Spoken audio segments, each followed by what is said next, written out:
โอ้สวัสดีมื้อนี้ออกมาสวนโอ้ทุกปีไม่ต้นมักพิราหวานเด้อนี่เด้อ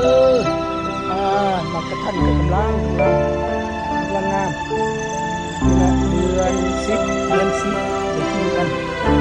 ภายเดือนหน้าแต่ว่าเดือนนี้ยังบ่ทันหวานเจือ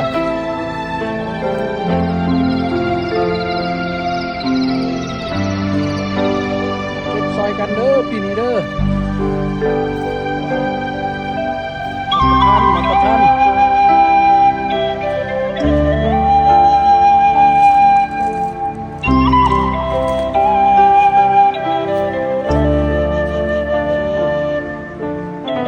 กำลังงามอยู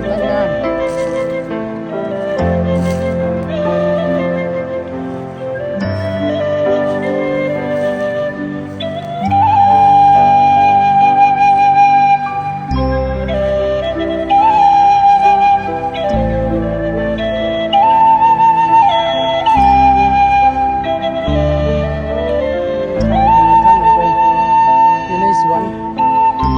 ปลูกมานี่สิเป็นได้20 กว่าปีแล้ว